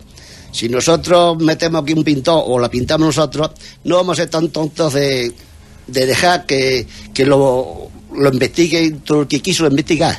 Ya, eso es cierto. Miguel, ¿cómo se va a alterar un precinto notarial de 3 meses cuando la Guardia Civil estaba 24 horas custodiando una puerta? Y cuando se levantó ese precinto, el mismo Manuel Rodríguez Rivas dijo, habían caras que habían girado su mirada a 180 grados. Os digo una cosa, Antonio Palacios Luque, yo tuve la inmensa fortuna junto a Iker Jiménez de encontrarnos con él en un periplo realmente difícil, porque a mí el fenómeno paranormal no me interesa, porque estoy convencido de que es auténtico y lo he descubierto a raíz de la investigación periodística, que sí creo que es lo apasionante, es a mí lo que me ha convencido. Tuvimos la oportunidad 25 años después después de entrevistarlo en Córdoba, cuando hoy en día es uno de los notarios más importantes que hay en Andalucía.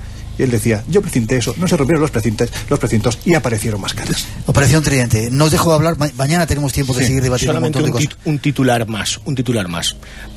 Miguel hablaba del Estado. Yo creo que hubo un poder fáctico al cual lo que ocurrió aquí, que era el primer fenómeno paranormal que tenía lugar en España. No fue hasta el 72 cuando Germán introdujo el mundo de lo paranormal en nuestro país. Había un poder fáctico que le molestaba seriamente. Se llamaba la Iglesia, se llamaba el obispo, la Iglesia también, lo primero, el párroco, Miguel Molina. Afectaron al Estado, Garicaño Oni, Carrero Blanco, e intentaron acabar con esto a toda costa. Vale. Lorenzo, Operación Tridente, brevemente. Simplemente decir que Operación Tridente es una etiqueta que Iker y yo pusimos.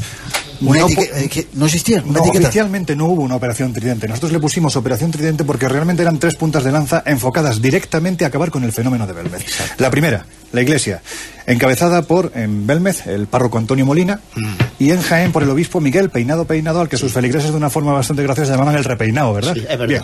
Pues don Miguel Peinado es el que obliga a José Ruiz de Gordoa a que llame a Germán de Argumosa para que diga que esto es un fraude. Pues bien.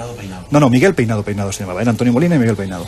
Pues bien, en el momento en el que eso ocurre, a Belmez, el párroco Antonio Molina empieza a decir que es un fraude, que es satánico, que Germán de Argumosa está manipulando las psicofonías que se están grabando con receptores que hay en coches alejados de la casa para que no se den cuenta. Cuando ven que nadie le hace caso, que sigue acudiendo gente en masa y que incluso un sacerdote que viene aquí de Bolivia entra y al ver las caras empieza a sufrir convulsiones epilépticas, se dan cuenta que la Iglesia ya no tiene nada que hacer. Es cuando entra la Comisión Eridani. La Comisión Eridani, supuesta comisión gubernamental que iba encabezada por José Luis Jordán Peña, que entonces era psicólogo industrial de la empresa Agromán de Madrid. Pues bien, este señor lo que hace es llegar a Belmez con un equipo multidisciplinar en el que había químicos, analistas de mortero, pintores, en definitiva, un supuesto equipo, Miguel, para acabar con el fenómeno. Pues bien, nosotros tuvimos acceso al informe interno de la Comisión Eridani y decía textualmente: cuanto menos fue una excursión muy bonita que nos sirvió para conocernos mejor entre sí. Vaya forma de calificar una comisión gubernamental que además tenía que haber presentado sus papeles, sus credenciales ante el alcalde del pueblo, y no lo hicieron. Por lo tanto, no existió. Hablamos con cada uno de los integrantes. Sí, yo estuve 2 horas, me comí un bocadillo. Bueno, yo fui a ver las caras. Así. Y por último, evidentemente, la parte más fuerte, que es lo que finalmente acaba con el fenómeno de Belmez, que es Diario Pueblo, donde en principio dijo sí, después dijo que no, que era un fraude. Hay que decir sobre lo de Jordán Peña brevemente, Miguel, sobre lo de Jordán Peña, que él aseguraba que la pava, la cara que está detrás de ti, Miguel, y detrás de ti, Fran Contreras, había sido manipulada porque se veían las cerdas del pincel. Sí. Hay que decir que esa cara, Miguel, corrígeme, desde que es empotrada ahí detrás de un cristal, jamás se ha quitado el cristal. ¿Cómo demonios hacen los análisis directos? Para tocar la cara esa, hay que reparar el cristal. ¿Y la pared? Y quitarlo, y la pared, claro. Con yeso. Nos queda todavía una última información, tenemos que emitirla. Escuchar, no te dejo hablar ahora. Escuchar esa última información, tratando de dar respuestas esta noche y de aclarar cosas que han ocurrido aquí.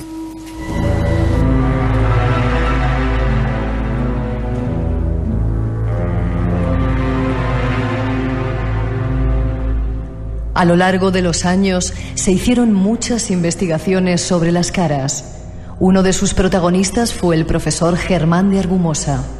Él mismo nos cuenta lo que allí sucedía.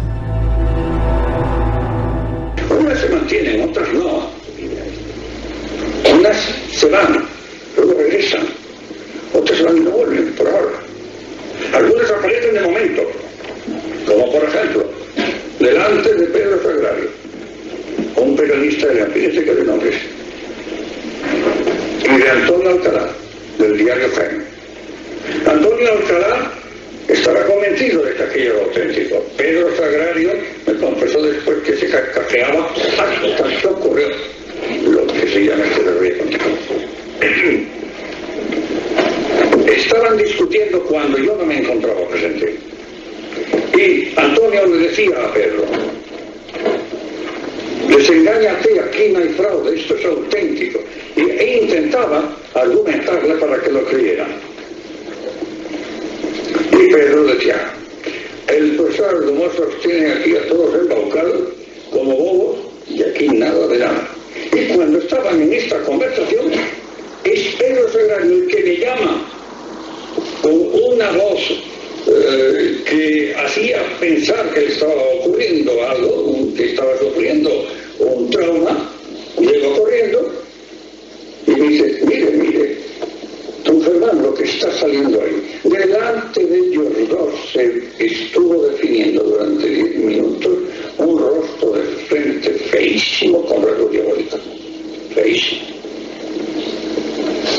A las pocas horas había desaparecido.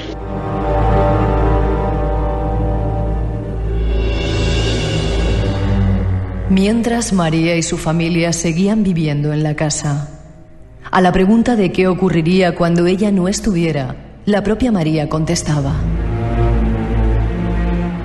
Si que cuando yo me muera se van las caras, y pues mientras que yo viva estarán las caras, te lo digo. A lo mejor se van antes, se alcanzan ya de estar aquí, ya se van.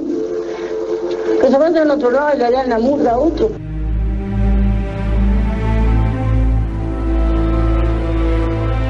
Pero mientras, las pruebas del profesor Germán de Argumosa continuaban. 10 magnetófonos, el mío y 9 de mis alumnos.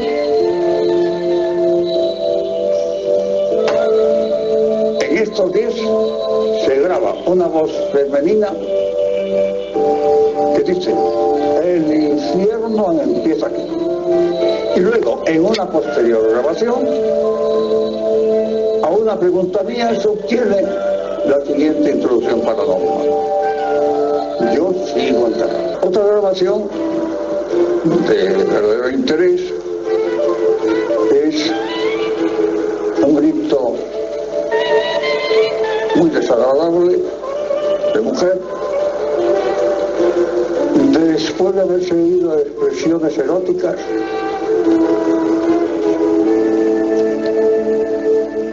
Y que podía insertarse ello en dos hechos: en que aquella casa en un tiempo fue una casa de lenocinio y en que allí hubo un aborto criminal.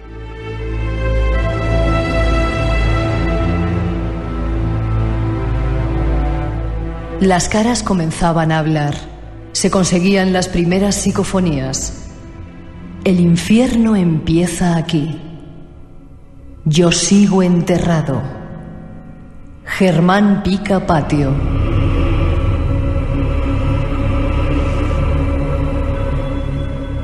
Después la historia se olvidaría hasta los años 90. Pero antes de terminar este capítulo sonoro, os queremos ofrecer el testimonio de algunos de los investigadores que han pasado por la casa aportando su teoría acerca del fenómeno.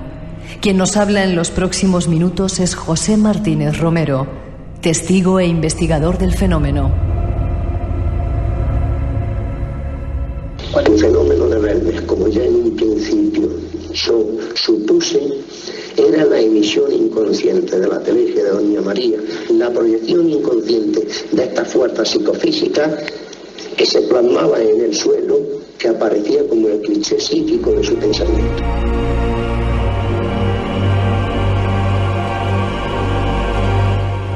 Y terminamos con Fernando Jiménez del Oso, quien nos da su opinión sobre el fenómeno en la que sería su última visita a la Casa de las Caras de Belmez antes de dejarnos.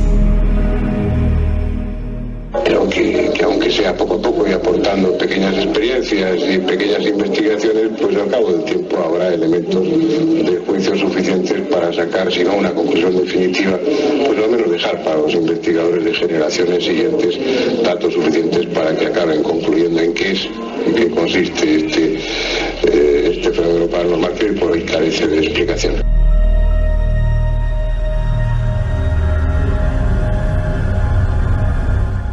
A partir de entonces, los protagonistas son los invitados que hoy nos acompañan. Ellos nos siguen contando su historia.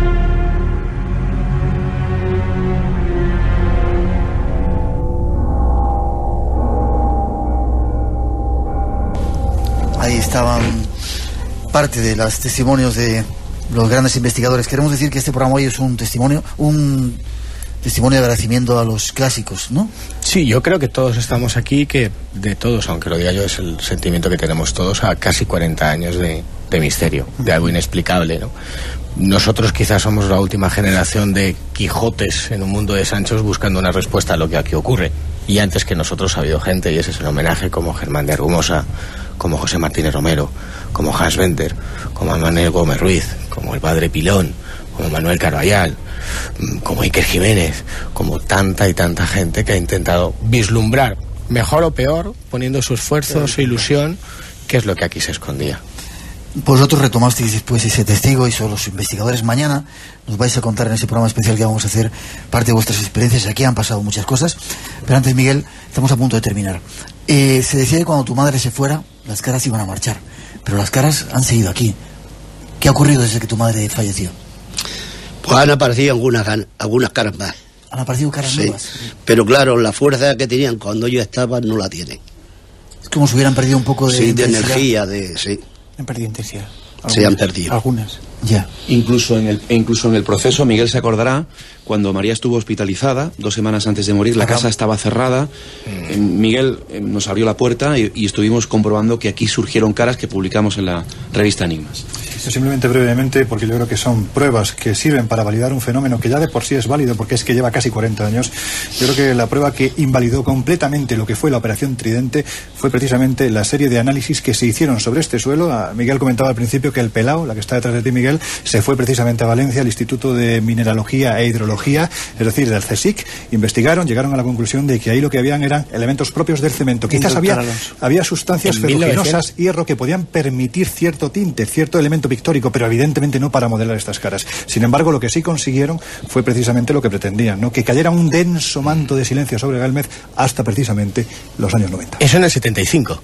En los 90 el padre Pilón manda nuevas muestras al Centro Superior de Investigaciones Científicas y se vuelve a avalar. Y nosotros en Enigmas en el año 98, gracias a Nacho Vares. Nadie ha alterado nada. Miguel, durante mucho tiempo, cuando se dijo a toda España que las caras eran un fraude, ¿dejó de venir la gente aquí? ¿Y se olvidaron de vosotros? Bueno, había un tiempo ahí que venía menos gente, pero venía alguien también, venía gente. Ya.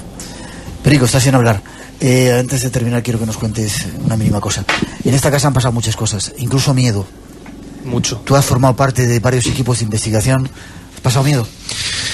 Yo sí, porque realmente, no sé, yo cuando comencé a investigar un poquito, a sentirme atraído por estos fenómenos, pues hacía muchos años que yo pues veía esto con otros ojos, ¿no? Y leía muchos, entre comillas, manuales del misterio, y me di cuenta incluso de algunas cosas que se contaban en esos manuales y que yo realmente pues jamás podría pensar que podía llegar a vivirlas, ¿no?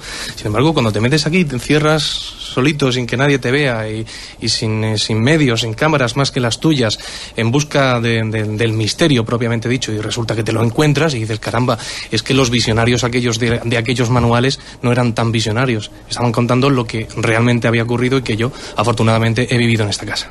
Yo recuerdo, y lo contaremos mañana, una experiencia con este señor, con Pedro Fernández Perico. Estaba sentado donde estaba Miguel, detrás de la puerta.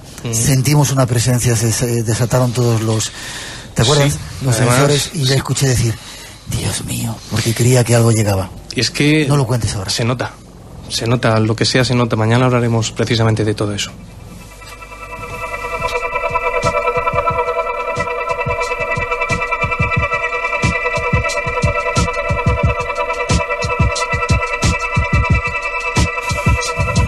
Vamos a hacer un punto, si os parece, y mañana continuamos.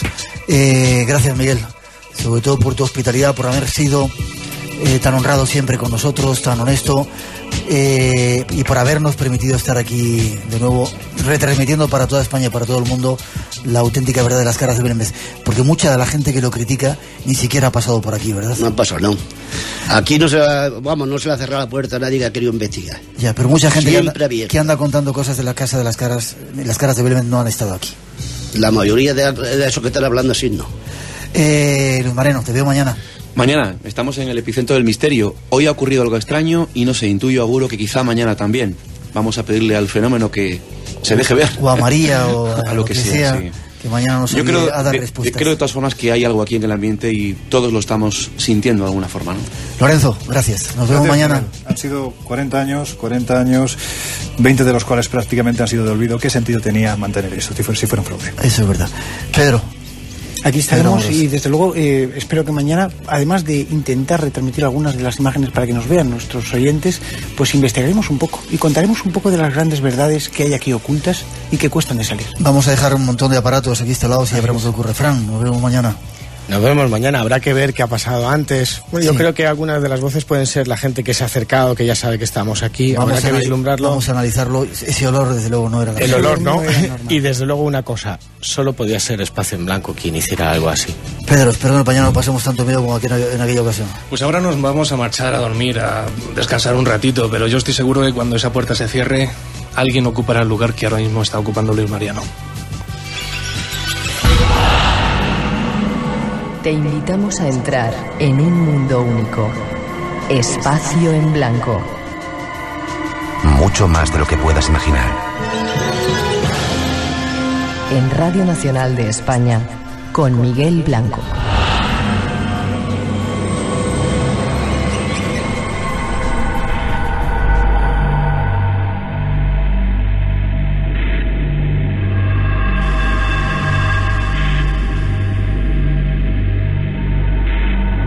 Hay más que esta noche os queremos contar. Salimos del ambiente mágico y misterioso de esa casa y nos vamos a hablaros de un trabajo que están haciendo los médicos. Nuestro siguiente invitado, Enrique Benito, nos trata de ayudar a morir, a saber cómo morir.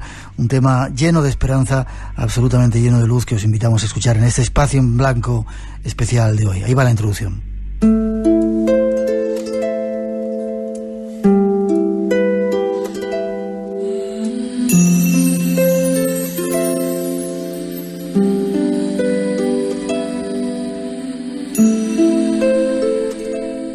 Todos tenemos que pasar por esa experiencia.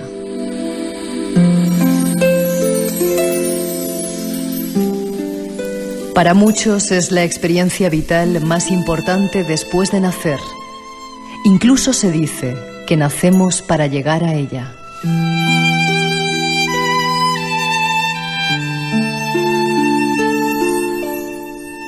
Nos referimos a la muerte, a ese tránsito hacia el más allá.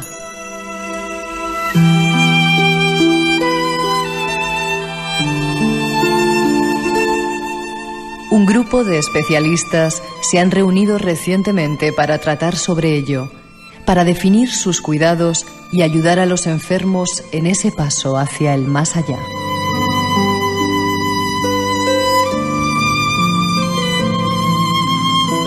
Su experiencia es reveladora y esta noche os invitamos a descubrirla.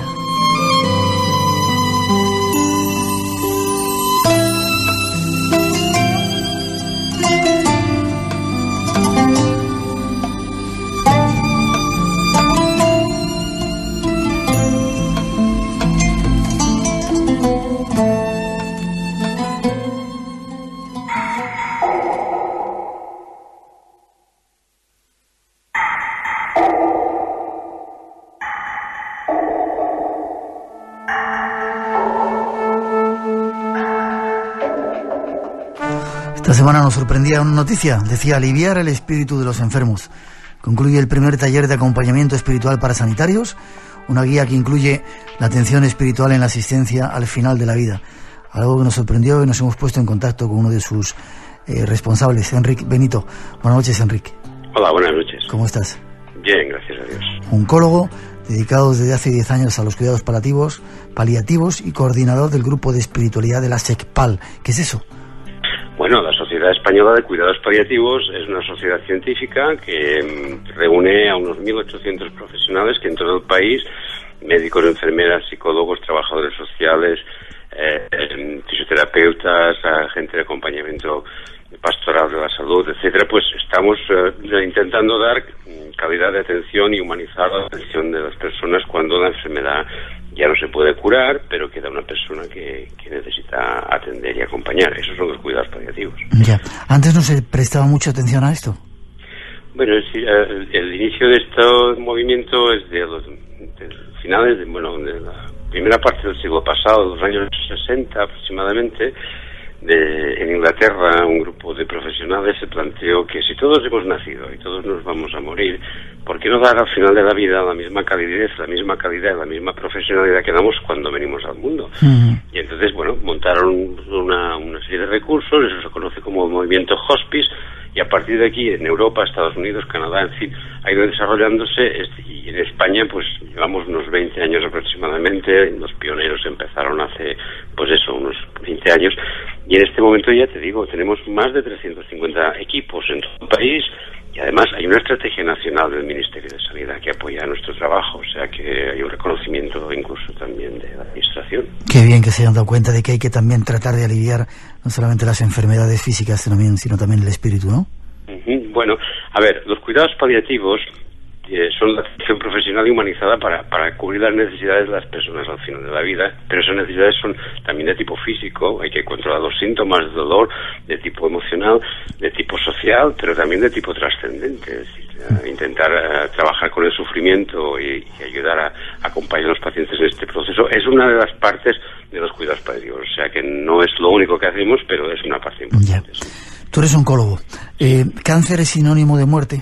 No, en absoluto. Bueno, cuando yo empecé oncología en el año 72, ya esto es el siglo pasado, ¿no? Pues en aquel momento recuerdo que fallecían 3/4 de los enfermos. En estos años han pasado un tiempo, pero se están curando más de la mitad de los pacientes con cáncer. Es decir, ha habido un avance de más del doble de curaciones. Lo que pasa que aparte del cáncer hay otras enfermedades, y después otra cosa. Como decía Borges, morirse es una costumbre que tiene la gente, y todos vamos a pasar por ahí. Independientemente que sea con o sin cáncer, humanizar la atención de este proceso pues es algo que dignifica a la sociedad que lo hace y es necesario.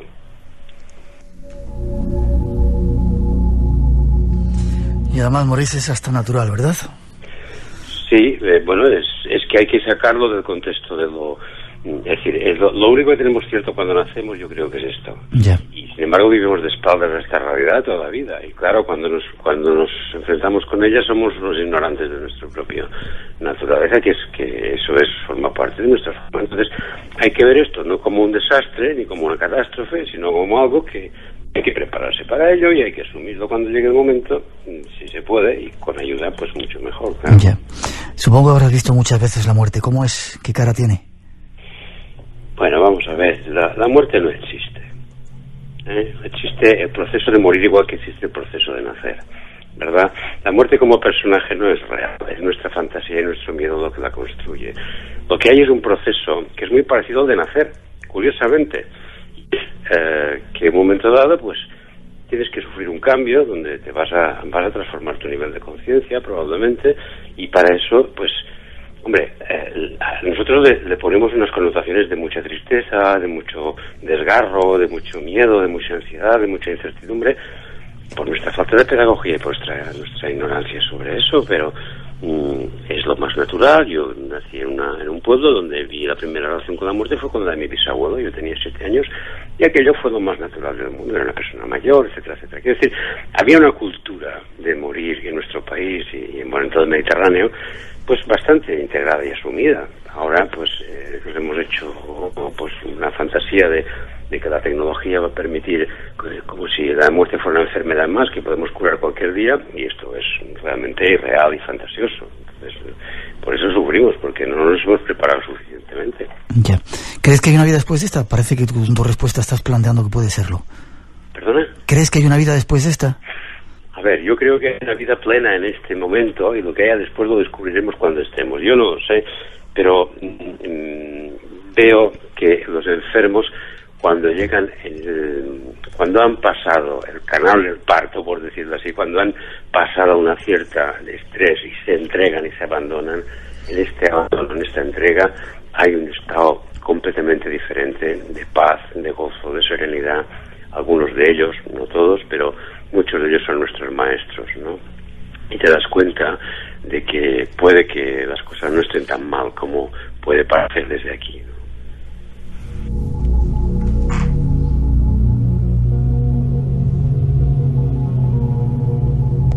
Enric, ¿qué opinas de esas teorías de algunos psiquiatras que hablan, Raymond Moody, entre otros, que hace poco estuvo en el programa, que hablan que hay un túnel y toda esa... Bueno, esas teorías, hasta donde yo sé, lo que está publicado en revistas académicas y científicas, en el Lancet, en el año 2000, un cardiólogo holandés, Phil van Lomen, decidió estudiar qué había de cierto de esto del túnel y tal. Y entonces hizo un estudio prospectivo muy interesante con gente que hacía una parada cardíaca y que después le reanimaban y volvía, etcétera. Y entonces les entrevistaba para ver, y efectivamente, pues parece ser que un porcentaje de pacientes, no todos, pero un porcentaje considerable, pues habían tenido esas experiencias, ¿no? Y entonces, y eso no tenía nada que ver ni con los fármacos que habían tomado, ni con otras situaciones, ¿no?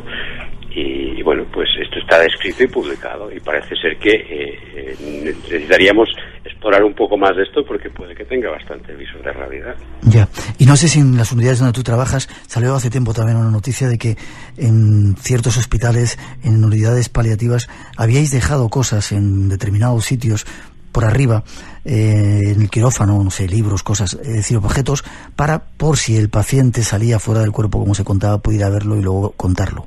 Hay un estudio de esto que se está haciendo en este momento en la Universidad, creo, de Birmingham, intentando verificar esa hipótesis.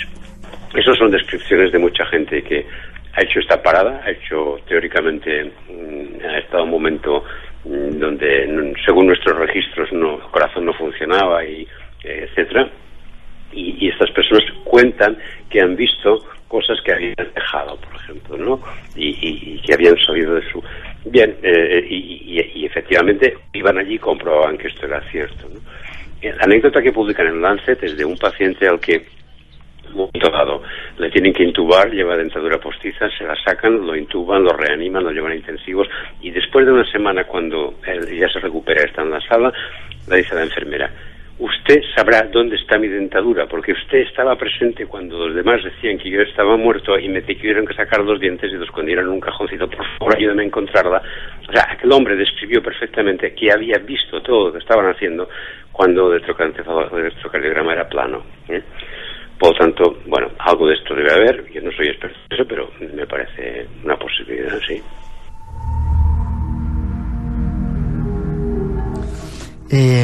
No sé si preguntarte qué ocurre cuando uno está a punto de morir. Has hablado varias veces de que se entrega. ¿Hay un momento de no aceptación? A ver, el mapa que transcurre más o menos el territorio por el que pasa la persona, hay varios modelos, pero básicamente el más sencillo sería una fase de negación, de resistencia, de enfado, de depresión, de ira.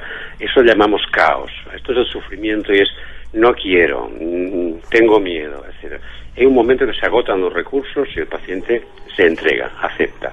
O porque sus creencias lo hacen aceptar previamente, o porque su madurez, o por lo que sea, cuando el paciente deja de luchar, afloja, suelta y se entrega, algo le sostiene, y en ese momento se encuentra con una paz y una serenidad que no había tenido antes. Y a partir de aquí, algunos de ellos te lo pueden transmitir, porque algunos de ellos siguen estando conscientes de este momento y tú puedes hablar con ellos, y cuando tú lo ves eso, lo percibes y lo experimentas, te das cuenta de que probablemente nuestro miedo es el que nos deja ver muchas de las cosas que son realmente, pueden ser incluso bonitas, en el sentido de que hay enfermos que te transmiten una paz y una serenidad, y dice: oiga, qué bien estoy ahora, qué gratitud, qué serenidad y qué gozo, ¿no? Y la familia qué tranquila se queda cuando ve a alguien que hace esta transformación de este proceso, que yo creo que es común a todos, lo que a veces no lo vemos, no lo percibimos, porque el enfermo ya está más allá de lo que ya no puede hablar cuando se de esta realidad, ¿no? Pero sí, probablemente es así. Ya. Y hay familiares, Enrique, es decir, familiares fallecidos que están esperando al otro lado. Hay algunos de tus colegas que les hemos oído comentar que escuchan al enfermo moribundo hablar, como si estuviera alguien en la habitación. Sí, esto se llama, en inglés lo han descrito como Near Death Awareness, la conciencia de la proximidad de la muerte. Es un estado donde, digamos, el paciente estaría como entre dos aguas, o sea, no está ni en esta realidad ni en la otra, y está percibiendo aspectos de las dos.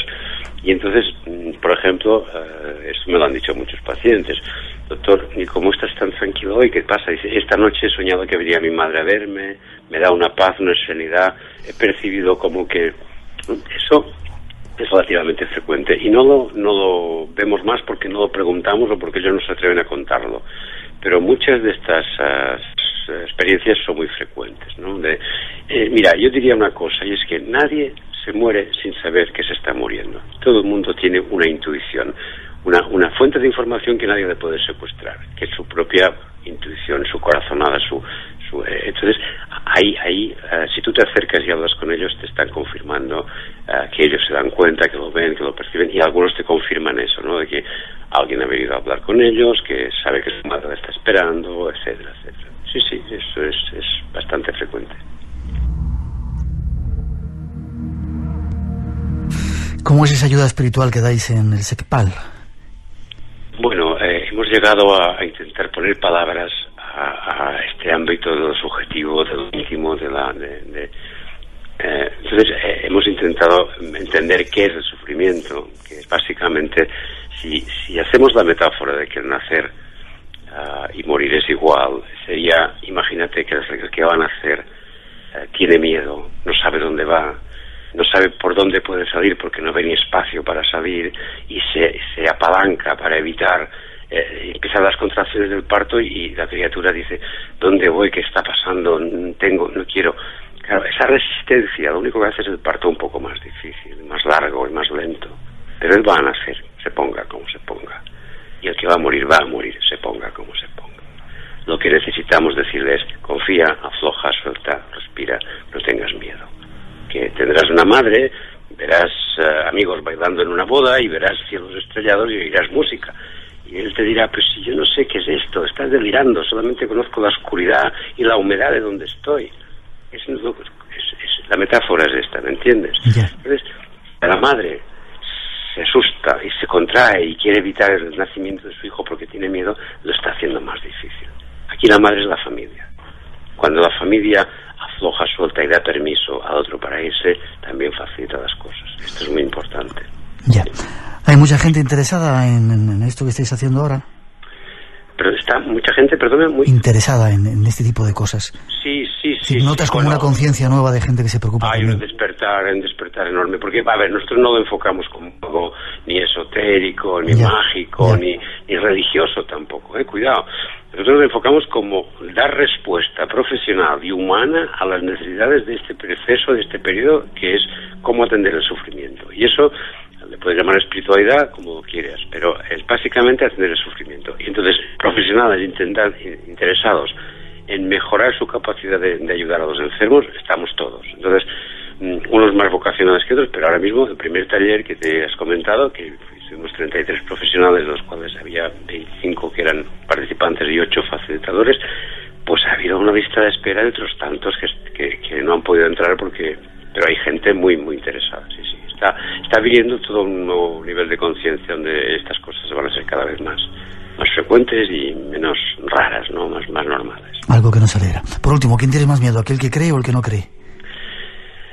Yo creo que la creencia en sí solamente no es tan consistente como la experiencia. Yo diría que el que ha experimentado que la vida le sostiene, el que ha vivido y ha sufrido y ha aceptado y se ha encontrado apoyado, el que se ha enamorado y ha querido, el que ha vivido con profundidad y tiene experiencia, ha adquirido una madurez, y eso le puede ayudar más. La creencia en sí a veces es una ayuda, a veces puede ser un estorbo, depende de qué tipo de creencia sea.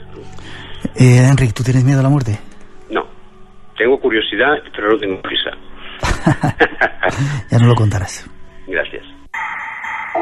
Enric Benito, un placer que hayas estado con nosotros, oncólogo. Si hay alguien que quiera ponerse en contacto con vosotros, ¿dónde os puede llamar o página web que pueda consultar?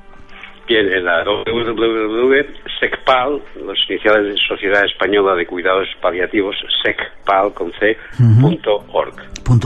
Y darte las gracias por ese trabajo, por esa madurez que tienes y esa forma que tienes de ver la muerte. Decís, cuando la muerte se acepta, se puede llegar a ella con tranquilidad, incluso con gozo, algo que nos enseña a los que trabajamos con cuidados paliativos y algo también que tranquiliza a los familiares.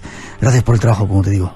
Muchas gracias por vuestro interés. Ha sido un placer que hayas estado con nosotros. Te veo pronto.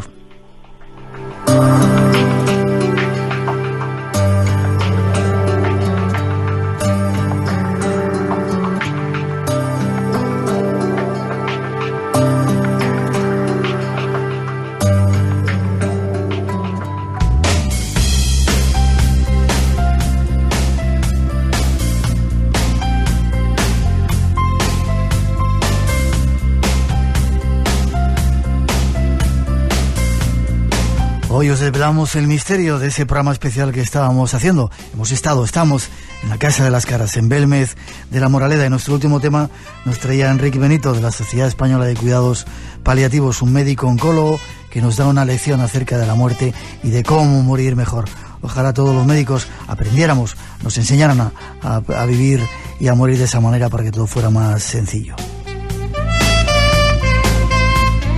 Y mañana seguiremos en Belmez de la Moraleda, segundo programa especial. Mañana queremos comunicar con el más allá y llevaros para que vosotros, desde el centro mismo del misterio, donde todo comenzó, podéis escucharlo, sentirlo y comunicaros también vosotros. No os lo perdáis.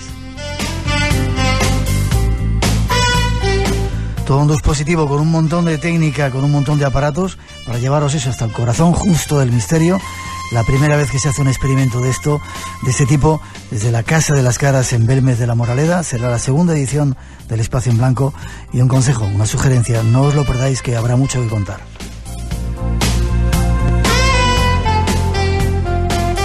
Por el momento os dejamos disfrutar del fin de semana, de este invierno que ya está llegando, y no olvidéis nuestra cita a las 2, la 1 en las Islas Canarias, aquí en Radio Nacional de España.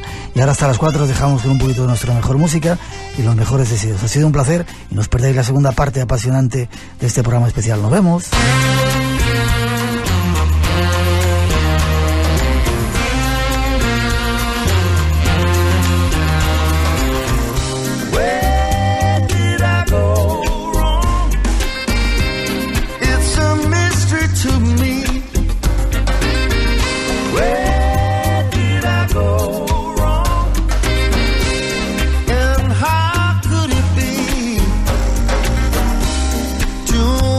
Information coming from everywhere.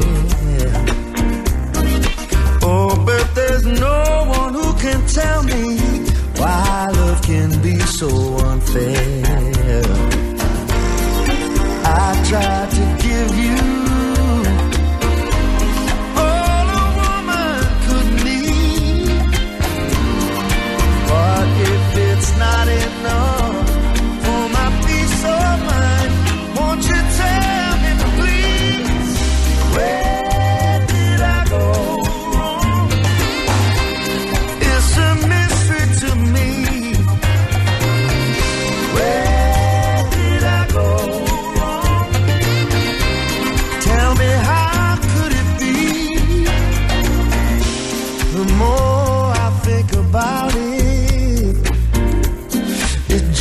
don't make any sense. I feel like I'm standing here accused alone.